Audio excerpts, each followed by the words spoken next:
안녕하세요. 자유교회 이진우 목사가 보내드리는 아침 묵상입니다. 오늘도 예수 그리스도의 향기를 내는 복된 하루가 되시길 바랍니다. 8월 19일 금요일 아침 묵상입니다. 오늘은 이와 같이 로마에 가니라 라는 제목으로 사도행전 28장 12절로 14절의 말씀 묵상합니다. 수라구사에 대고 사흘을 있다가 거기서 둘러가서 레기온에 이르러 하루를 지낸 후 남풍이 일어나므로 이튿날 보디올에 이르러 거기서 형제들을 만나 그들의 청함을 받고 이레를 함께 머무니라. 그래서 우리는 이와 같이 로마로 가니라. 한 주간도 삶의 현장에서 복음의 증인으로 살기 위해 수고 많으셨습니다. 안식을 누리는 주말과 주일 되시기 바라며 금요일 아침 묵상 시작합니다.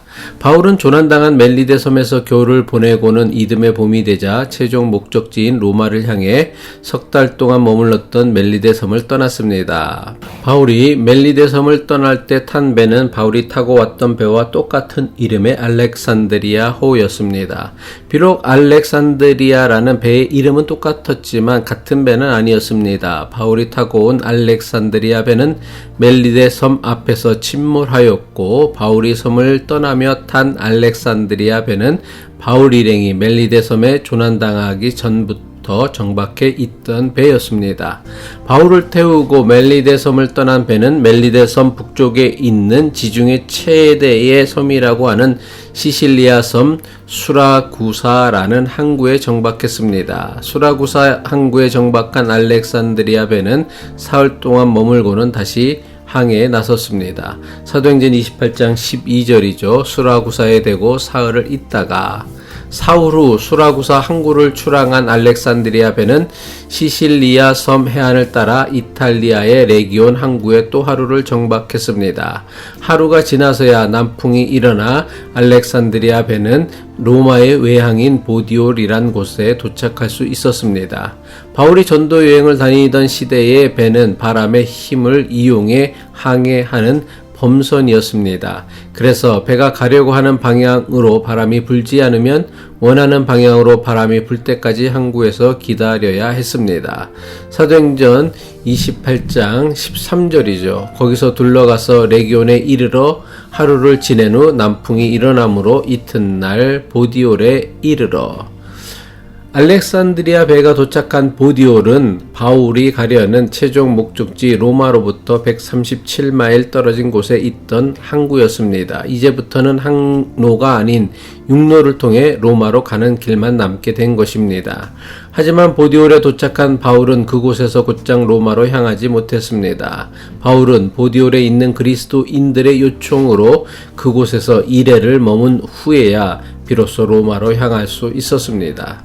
사도행전 28장 14절이죠. 거기서 형제들을 만나 그들의 청함을 받아 이레를 함께 머무니라. 그래서 우리는 이와 같이 로마로 가니라. 마침내 최종 목적지 로마로 향하는 바울의 여정을 기록하면서 사도행전은 이와 같이 로마로 간다고 기록하였습니다.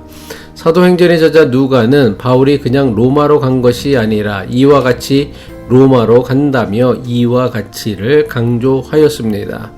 누가는 이와 같이라는 표현으로 바울이 로마로 향하기까지 결코 순탄하지 않았던 지난 여정들을 한마디로 나타낸 것입니다. 바울은 3차 전도여행을 하는 중 자기 인생의 마지막 전도지는 로마라는 것을 깨달았습니다.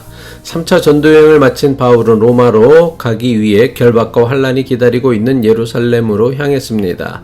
예루살렘에 도착한 바울은 유대인들로부터 환란을 겪고 로마 군대에 결박당하여 로마 총독이 있는 가이사라로 호송되었습니다.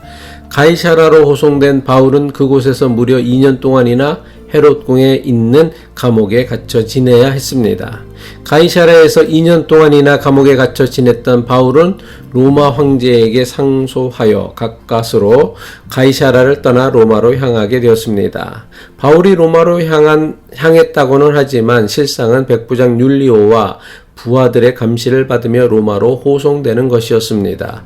예루살렘에서 가이사라에서 로마로 향하는 바울의 여정은 고난과 시련의 연속이었습니다. 하지만 이 모든 것이 바울을 암살하려는 유대인 암살단으로부터 그를 지켜주시려는 보이지 않는 하나님의 섭리였습니다.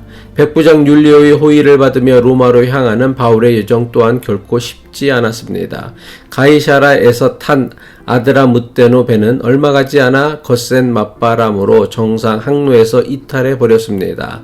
남쪽 구브로 섬으로 밀려난 아드라무테노 배는 섬의 해안선을 의지하여 겨우 목적지인 루기아의 무라에 도착하기까지 많은 날을 허비해야 했습니다.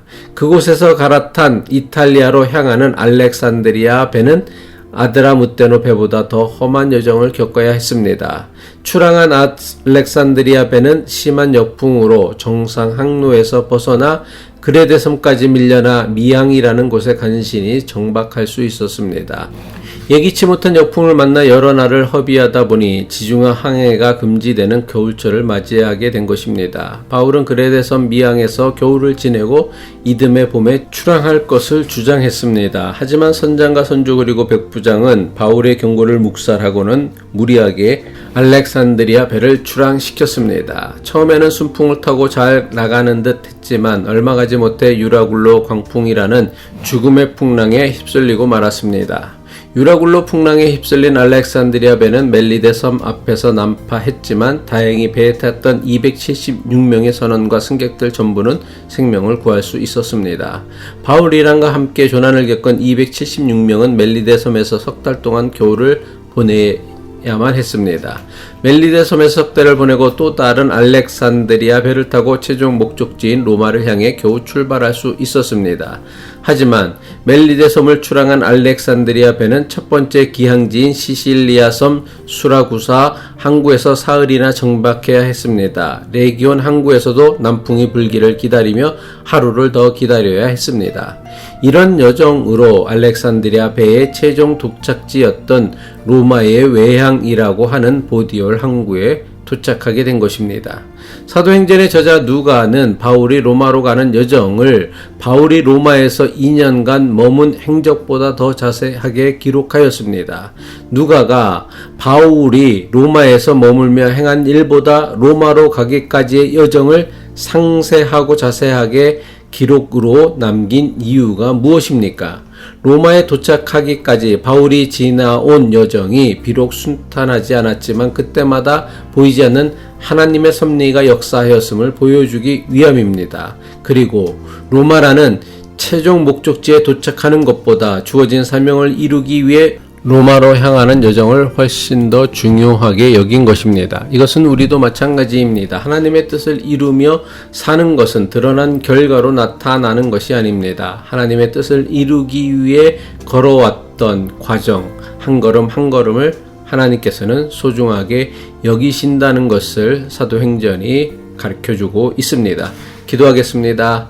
참 좋으신 하나님, 오늘도 주님의 뜻을 이루기 위해 주님과 동행하는 하루가 되게 하옵소서. 하나님을 믿는 것은 단숨에 이루어지는 사건이 아니라 일평생에 걸친 사건임을 깨달아 하루하루를 주님과 동행하는 경건한 삶을 살게 하옵소서.